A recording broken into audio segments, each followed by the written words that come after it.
Show time मध्ये आपलं स्वागत आहे आणि आज आहे फिल्मी फ्रायडे. येस, हाय, मी चित्राली सोगले आणि फिल्मी फ्रायडे आलेला आहे. आज 4 सिनेमे रिलीज होत आहेत. म्हणजे आजचा फ्रायडे एकदम हॅपनिंग आहे. 2 मराठी 2 हिंदी. तर तू कुठला बघितलास या आठवड्याला? मी पुन्हा एकदा हिंदी सिनेमाकडे वळलेली आहे आणि इंदू सरकार एकीकडे आहे आणि दुसरीकडे मुबारक आहे. त्यामुळे असे 2 वेगळेच सिनेमे भेटीला आलेले आहेत. इंदू सरकार मी पाहायला अगं खूप वाद आहे त्या सिनेमाच्या अवतीभोवती आणि मला तर तो बघायचा. म्हणजे काही शोज बंद पडतायत असं सगळं ऐकलंय. नेमकं काय म्हणजे आहे का तो तेवढा वादग्रस्त? खूप एक्साइटेड आहेस ना तू सिनेमा बघायला? नक्कीच. मला कसा आहे सिनेमा तुला हवाय ना? नक्की मला प्लीज सांग. आता मी सांगते इंदू सरकार कसा आहे. इंदू सरकार बद्दल जसं आता माझी सहकारी चित्राली म्हणली, खूप अपेक्षा होती तिलाही, तीही खूप एक्साइटेड आहे. सिनेमा मी पाहिलाय, पण आता सिनेमा पाहिल्यानंतर मला काय वाटलंय, आणीबाणीचा काळ 1975चा तो सगळा काळ, प्रदर्शनाआधी खूप उत्सुकता वाढली होती. अनेक वाद, अनेक विरोध, अनेक निदर्शनं. त्यामुळे आता प्रचंड काहीतरी सॉलिड पाहायला मिळणार आहे, जे आपण कधीच पाहिलं नव्हतं. आणीबाणीचा कदाचित तो चेहरा आपल्या समोर येणार आहे जो आपण कधी पाहिला नव्हता आणि आपण धास्तावून जाऊ की काय, आपल्याला धक्का बसेल असं सगळं आपल्या मनात येतं. आणि मग आपण थिएटरमध्ये शिरतो आणि मग मधुर भांडारकरचा सिनेमा असतो, त्यामुळे रिअलिस्टिक असणारच. त्यामुळे काळाचं ते दर्शन सुद्धा आपल्याला होतं आणि मग आपल्याला वाटतं की आता बरंच काहीतरी हॅपनिंग आपल्याला पाहायला मिळणार आहे. मग पहिला अर्धा तास सुद्धा पकड घेतो नाही असं नाही. मुबीनपुराची घटना घडते, नसबंदी आणि त्यामुळे पोलिसांनी जनतेवर केलेला जाचक हल्ला, त्या सगळ्याचं दर्शन होतं. पुन्हा आपण सरसावतो की ओके, आता आणीबाणीचा काळ आणि आता काहीतरी भन्नाट आपल्याला पाहायला मिळणार आहे. पण त्यानंतर मात्र आपला हा सगळा आत्मविश्वास हरवून जातो. आपल्या या सगळ्या अपेक्षा भंग व्हायला हळूहळू सुरुवात होते. इंदू जी आहे, कीर्ती कुल्हारीने ही भूमिका साकारलेली आहे. इंदू सरकार, इंदू तिचं नाव आहे, सरकार तिचं आडनाव आहे. त्यामुळे इंदू सरकार या नावामुळे जर आपल्याला त्या सरकारबद्दल काही अपेक्षा असतील तर तसं नाहीये. इंदू सरकार हे त्या व्यक्तिरेखेचं नाव आहे आणि तिची ही सगळी कथा आहे. कीर्ती कुल्हारी इंदूच्या भूमिकेत आपल्या समोर येते. ती एक अनाथ मुलगी आहे आणि त्यानंतर नवीन सरकार हा जो तिचा होणारा नवरा आहे तो तिची सगळी कथा ऐकून अचानक ठरवतो की ठीक आहे, आता मी या मुलीशी लग्न करतो. ती बोलताना अडखळत असते, तिला स्टॅमर असतो, त्याला तिच्याबद्दल सिंपथी निर्माण होते. तो तिच्याशी लग्न करायला तयार असतो आणि तो असतो सरकारी ऑफिसर. हा असा सरकारी ऑफिसर असतो जो अत्यंत महत्वाकांक्षी असतो आणि सरकारच्या ताटाखालचं मांजर सुद्धा असतो. आणि त्यानंतर इंदूच्या समोर मात्र अनेक नवीन धक्के तिला बसायला सुरुवात होतात. कारण तिला असं वाटत असतं की आणीबाणीचा काळ म्हणजे फार काही घडत नाहीये बाहेर, सगळं गुढीगुढीच आहे, एक फेरी टेल, सगळं परी कथा चाललेली आहे. कारण तिचा नवरा तिला सतत सांगत असतो की आपल्याला फक्त फायदा होणार आहे, त्यामुळे बाहेर जे काय चाललंय ते तू विसरून जा, असं काही घडत नाहीये, सगळं चांगलं होणार आहे आणि आपण अत्यंत श्रीमंत होणार आहोत. पण खरी परिस्थिती मात्र बाहेर वेगळी असते. इंदू जेव्हा बाहेर जाते त्या सगळ्या तुर्कमानच्या घटनेत ती सुद्धा अडकते. 2 मुलं जी असतात ती अचानक अनाथ होतात, त्यांचे आई बाबा हरवतात, ते जिवंत आहेत का मेलेले आहेत हा शोध घ्यायला इंदू सरसावते. इंदूच्या मनातलं ममत्व जागं होतं आणि त्यानंतर खरा हा सिनेमा घडायला सुरुवात होते. पुढे इंदू त्या मुलांच्या आई वडिलांना शोधण्यासाठी जे प्रयत्न करते आणि दुसरीकडे तिच्या नवऱ्यासोबत, नवीन सरकारसोबत होत असणारी सातत्याने भांडणं आणि मग अखेर इंदू त्या पतीपासून बाहेर जाते. ती घर ही सोडते आणि त्यानंतर खरा तिचा झगडा सुरू होतो. ती त्या ऍक्टिव्हिस्टला जॉईन होते. त्यानंतर हिम्मत इंडिया या नावाने सरकार विरोधी एक पूर्णपणे वेगळं कारस्थान रचलं जात असतं. आणीबाणीच्या काळात एक वेगळी ही सगळी ऍक्टिव्हिस्टची ही सगळी मुवमेंट चालू असते आणि त्या पार्श्वभूमीवर आपल्याला त्या सगळ्या परिस्थितीचा एक वेगळाच सगळा दर्शन होत असतं. पण या सगळ्यात हा सगळा काळ तर फार सुंदर दाखवलेला आहे. घटना ही वेगाने घडतात सुरुवातीला, पण नंतर मात्र या घटनांचा वेग इतका मंदावतो आणि काहीच घडत नाही असं वाटत जातं. खरं तर सरकार आणि विरोधी पक्ष, त्यामुळे काय आता होणार, ऍक्टिव्हिस्ट समोर आहेत, काय होणार, क्युरिओसिटी वाढत जाते.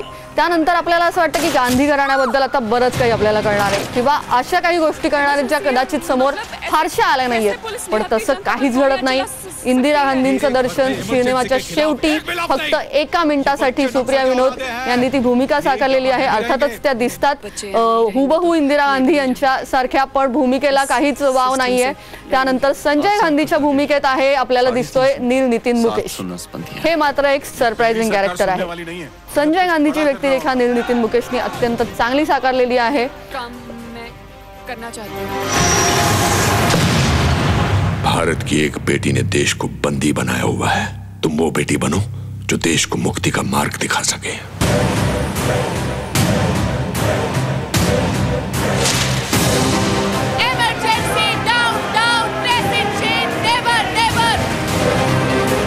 किसी एक ग्रुप को कंट्रोल करते हैं तो कल दूसरा कोई सर उठा लेता है. इस कुरुक्षेत्र में हाथ कांपेंगे तो नहीं? अर्जुन के इरादे हिल सकते हैं, घायल द्रौपदी के नहीं. सरकारें चैलेंजेस से नहीं, चाबुक से चलती है. तू और तेरे संगठन के सारे लोग सारी जिंदगी. त्यामुळे एकंदर ढिसाळ कथानक आणि बाकी चकाचक बडा घर पोकळवासा अशीच अवस्था झालेली आहे इंदू सरकारची. त्यामुळे इंदू सरकार या सिनेमाला मी देते फक्त 2.5 स्टार्स. मधुर भांडारकर दिग्दर्शन, पण ढिसाळ कथानक आणि त्यामुळे सिनेमा फारशी काही पकड घेऊच शकत नाही. त्यामुळे प्रेक्षक थोडासा निराशेनेच बाहेर पडतो. त्यामुळे या सिनेमाला मिळतात 2.5 स्टार्स. खरंच म्हणजे तू म्हणालीस तसे की एवढी त्याच्याभोवती इतका सगळा वाद निर्माण झाला आणि इतकं सगळं झालं, पण आतमध्ये म्हणजे काहीच खरं तर नव्हतं. म्हणजे मोठा फक्त दिखावा होता. म्हणजे खरंच हिंदू सरकार बघावं की नाही आता मला प्रश्न पडलाय. पण त्या सगळ्या पार्श्वभूमीवर एकदा तरी बघावा असा सिनेमा आहे की नाही? एकदा नक्कीच बघायला हवा, कारण ती उत्सुकता जी आहे ती त्या थिएटरमध्ये जाऊनच पूर्ण होईल. त्यामुळे एकदा सिनेमा बघायला काहीच हरकत नाही. पण आता तू काय बघितलंस ते मला सांग. मी सेंटिमेंटल बघितलंय. आधीच अगदी सेंटिमेंटलची इतकी क्युरिओसिटी होती. मामांचा कमबॅक सिनेमा आहे असं म्हणायला हरकत नाही सिरियसली. तर सेंटिमेंटल बद्दल मी तुम्हाला सांगणार आहे आज. सेंटिमेंटल पहिलाच सांगेन, जर तुम्ही मामांचे फॅन असाल, अशोक सराफ यांचे जर तुम्ही फॅन असाल तर हा सिनेमा नक्की तुमच्यासाठी आहे. हा सिनेमा तुम्ही थिएटरमध्ये जाऊन नक्की पाहावा असा आहे.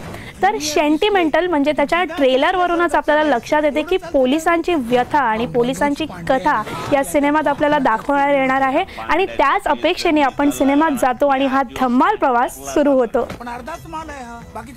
बाकीचा माल माझ्या घरी आहे. काय प्रल्हाद, बापनाची केस ओपन होऊन किती दिवस झाले? 3 महिने. मग तपास कधी लावणार?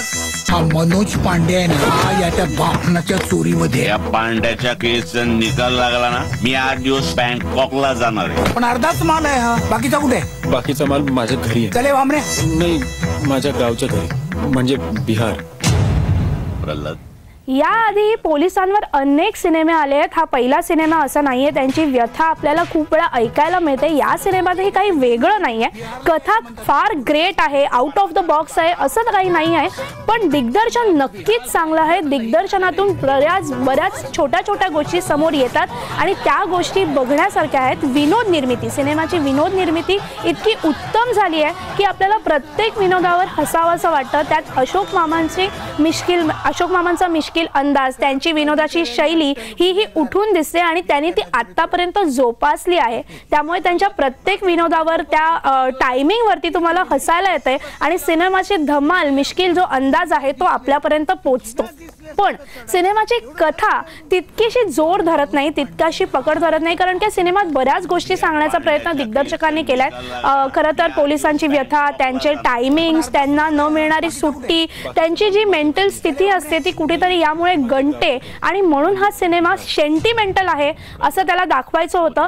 पण या संपूर्ण प्रवासात त्याला ते दाखवायला कुठेतरी तो उत्तमरित्या यशस्वी झाला आहे. पण शेवटाकडे जाताना सिनेमा थोडंसं खूप गोंधळ वाटतो. म्हणजे जी मूळ कथा आहे, म्हणजे सुरुवात होते ती प्रल्हाद घोडके ह्यांची, ते API आहेत, त्यांच्यासोबत दिलीप ठाकूर आहेत म्हणजे उपेंद्र लिमये आहेत आणि विकास पाटील आहे. या तिघांवरती मूळ ही कथा बेतलेली आहे आणि या तिघांची एक केस असते. त्या केससाठी यांना जावं लागतं बिहारमध्ये. म्हणजे महाराष्ट्र आणि बिहार हे कनेक्शन ही उत्तम आणि छान रंगलं आहे सिनेमात. आणि ते बघताना सिनेमातलं एक गाणं आहे मोहल्ला म्हणून, ते जाम धम्माल वाटतं आणि गाण्यातून तो बिहारी फ्लेवर अगदी चोख बाहेर येतो.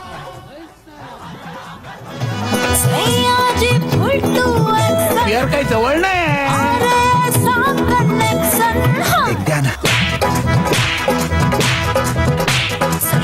हे सगळे मिळून बिहारला यायचं म्हणतात आपल्या बरोबर. तुझ्या माझ्या हृदयाचा झंकार हितच झाला तुझ्या माझ्या हृदयाचा झंकार हितच मांडू तुझ्या माझ्या सपनांचा संसार हितच मांडू. तर एक लिनियर वे मध्ये सगळ्यांची कथा चालू असते आणि सगळ्यांच्या प्रत्येकाच्या पर्सनल लाईफच्या गोष्टी यात ऐकायला मिळतात. त्यामुळे कळतं की पोलिसांची खरी व्यथा काय आहे. पण सिनेमाची धमाल, सिनेमाचे विनोद या सगळ्यामध्ये ती कथा कुठेतरी हरवते आणि शेवटाकडे जाताना एक संवाद आहे. अशोक मामांचा एक मोनोलॉग आहे. तो ऐकताना आपल्याला वाटतं की अरे अच्छा हा आशय होता तर सिनेमाचा. तो आशय सिनेमात संपूर्णपणे कुठेतरी मधून मधून येतो पण शेवटाकडे तो पूर्णपणे येतो. पण तो शेवट थोडा वाढवलेला वाटला, थोडासा ताणलेला वाटला आणि त्यामुळे कुठेतरी आपण ना सिनेमापासून थोडे तुटक जातो आणि सिनेमाचा जो मूळ बाज आहे, विनोदी जो अंदाज आहे त्याचा फ्लेवर कुठेतरी हरवतो. पण परफेक्ट कास्टिंगचा जर तुम्हाला नमुना बघायचा असेल तर हा सिनेमा आहे. प्रत्येक कॅरेक्टर एक कॅरेक्टर लक्षात राहतं. प्रत्येकाने आपली कामं उत्तम केली आहेत. मी पुन्हा एकदा सांगेन दिग्दर्शन अगदी उत्तम झालंय आणि अशोक मामांसाठी हा सिनेमा तुम्ही नक्कीच पाहावा असाच आहे. त्यामुळे या सिनेमाला मी देते 3.5 स्टार्स. अशोक मामांचा कमबॅक सिनेमा आहे आणि दिग्दर्शन उत्तम झालेलं आहे. विनोद निर्मिती, सिच्युएशन कॉमेडी जी आजकाल आपल्याला बघायला मिळत नाही ती या सिनेमात उत्तम घडून आली आहे. त्यामुळे सिनेमाला दिले आहेत मी 3.5 स्टार, 3.5 स्टार.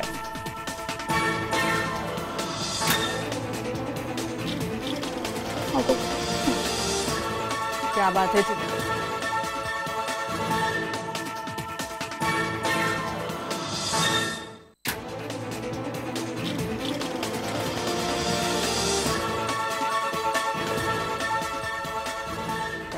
तर सेंटिमेंटल बघून मी तरी सेंटिमेंटल झाले आणि निश्चित हा सिनेमा खरंच बघ एकदा तरी. नक्कीच बघणार मी आणि हसायचंय मला भरपूर आणि अशोक मामांसाठी हा सिनेमा नक्कीच बघणार मी. नक्कीच निश्चित.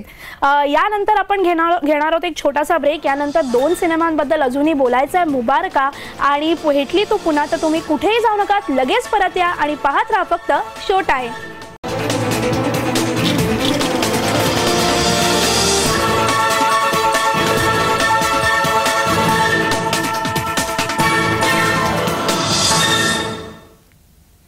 Welcome back. फिल्मी फ्रायडे मध्ये आपलं स्वागत आहे आणि सगळे छान छान सिनेमे आहेत. 4 सिनेमे भेटीला आहेत. आपण हिंदू सरकार आणि सेंटिमेंटल बद्दल बोललोय. आता मुबारका बद्दल बोलण्याची वेळ आलेली आहे. त्यामुळे मुबारका कसा आहे हा मी आता तुम्हाला सांगते. अनीस बज्मीचं दिग्दर्शन, अनिल कपूर, अर्जुन कपूरचा डबल धमाका, इलियाना डिक्रूज, अथिया शेट्टी अशी धमाकेदार, जोरदार आणि अशी मोठी अशी गँग आहे. त्यामुळे नक्कीच एक छान मसालेदार कॉमेडी पाहायला मिळेल की काय अशी अपेक्षा होती आणि ही अपेक्षा पूर्ण झालेली आहे. कारण अत्यंत निखळ, विनोदी आणि पूर्णपणे 2.5 तास एंटरटेन करणारा सिनेमा मुबारका आपल्या भेटीला आलेला आहे. कारण अनीस बज्मी या सिनेमाचा कॅप्टन आहे आणि अर्थात अनीस बज्मीनी अत्यंत मोठे मोठे विनोदी सिनेमे आपल्याला दिलेले आहेत. वेलकम बॅक असेल, नो एंट्री असेल आणि अनिल कपूर आणि अनीस बज्मी हे कॉम्बिनेशन जेव्हा एकत्र येतं तेव्हा ती धमाल आणखी डबल होत जाते. आणि इकडे अर्जुन कपूरचा सुद्धा डबल रोल आहे. त्यामुळे अर्जुन कपूरला खूप वाव होता खरं तर. पण तांत्रिक दृष्ट्या त्यांनी हे जे दोघं जे जुळे दाखवलेले आहेत ते फार छान दाखवलेले आहेत. अर्जुन कपूरनी फारशी मेहनत घेतलेली नाहीये, जरा नेहमीसारखाच अभिनय केलाय पण तरीही वरचढ ठरतो तो अर्थातच झकास असा अनिल कपूर. आणि इलियाना डिक्रूज आणि अथिया शेट्टी यांना अर्थातच फक्त सुंदर दिसणं आणि खूप छान डान्स करणं या पलीकडे फारसं काम नाहीये. रत्ना पाठक अर्थात पुन्हा एकदा अत्यंत छान अशा मस्त व्यक्तिरेखेत आणि त्यांनी सुद्धा आपला एक हुकमी परफॉर्मन्स दिलेला आहे. अनिल कपूर बाजी मारून जातो, धमाल गाणी भेटीला आहे. त्यामुळे एकंदर मस्त धमाल म्युझिकल कॉमेडी आपल्या भेटीला आलेली आहे. सही आईना दिखा तूने अपने भाई को. इसने अभी तक नफीसा के बारे में बताया नहीं मामा जी को. तू हमारे बारे में कब बताएगा उनको? मुझे बिंकल से प्यार हो गया. अब तुम्हारे पास ना टाइम है ना कोई रास्ता, तो सवेरे सवेरे निकल जाओ 10:25 पर शार्प. 10:25? प्लान क्या है? ओ प्लान शैन कुछ नहीं, मैं उठता ही 10 बजे हूँ. त्यामुळे या वीकेंडला जर पार्टीवाली नाईट हे मुबारका असं म्हणायचं असेल तर नक्कीच ही धमाकेदार पार्टी तुम्ही एन्जॉय करू शकता थिएटरमध्ये जाऊन. मुबारका या सिनेमाला मी देते 3.3 स्टार्स. मुबारका या सिनेमाला मी देते 3 स्टार्स. धमाकेदार कॉमेडी आपल्या भेटीला आली आहे.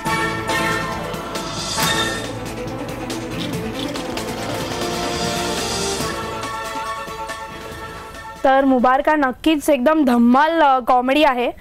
मीही तसा भेटली तू पुन्हा पाहिलाय या वीकेंडला, त्यामुळे भेटली तू पुन्हा एक हलकी फुलकी लव्ह स्टोरी आहे, हलका फुलका रोमांस बघायला मिळणार हे आपल्याला अंदाज आलेला असतो आणि त्याच हिशोबाने आपण सिनेमागृहात जातो.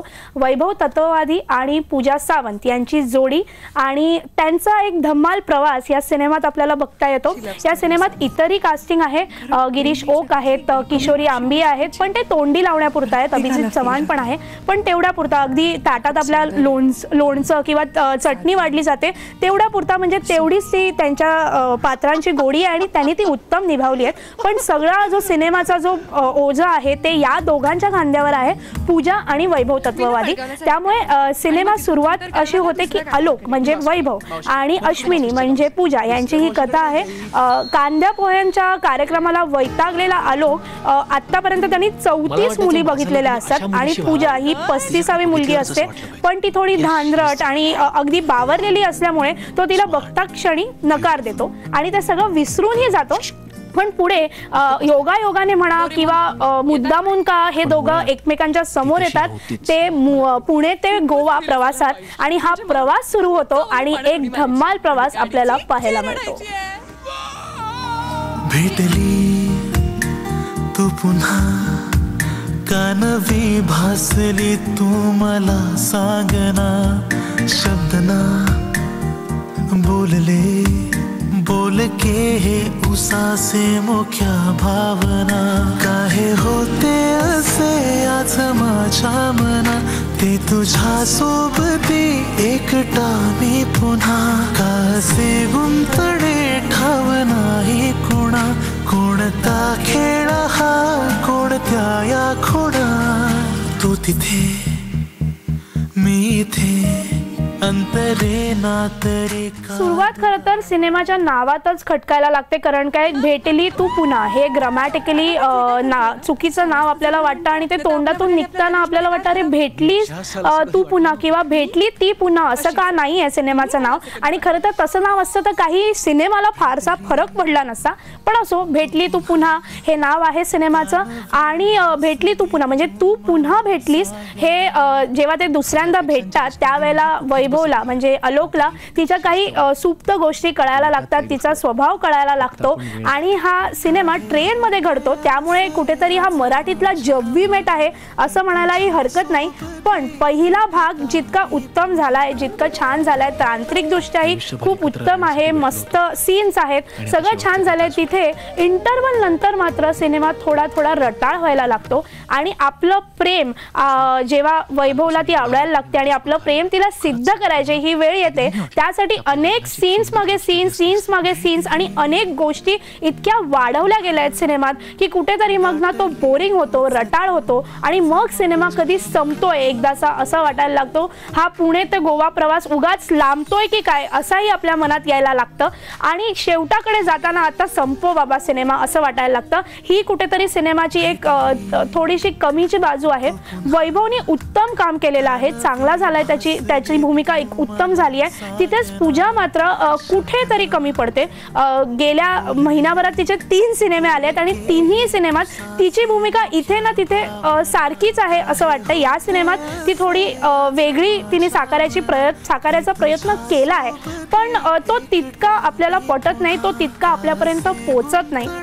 त्यामुळे सिनेमा उत्तम झालाय, कथा चांगली होती, उत्तम होऊ शकत होता, पण कुठेतरी रटाळ होतो, गंटो सिनेमा आणि म्हणून सिनेमाला मी देते 2.5 स्टार्स. सिनेमाला मी दिले 2.5 स्टार. दिग्दर्शन चंद्रकांत कणसे यांचं दिग्दर्शन चांगलं आहे, पण दिग्दर्शकांनी कुठेतरी सिनेमाचे जे क्रिस्पीनेस जर ठेवली असती तेवढा जर सिनेमा ठेवला असता तर हा सिनेमा मराठीतला जब वी मेट झाला असता असं मला वाटतंय.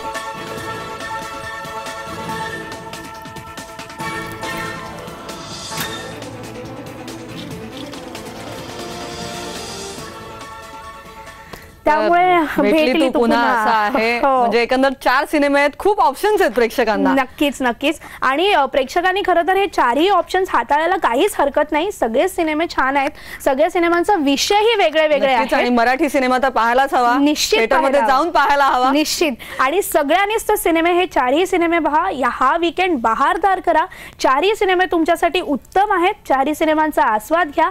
नवीन सिनेमांचा विषय घेऊन, नवीन सिनेमांचा रिव्ह्यू घेऊन आम्ही पुढच्या आठवड्यालाही तुम्हाला भेटणारच आहोत. आता मात्र वेळ झाली इथेच थांबण्याची. ताज्या बातम्यांसाठी तुम्ही पाहत राहा IBN लोकमत.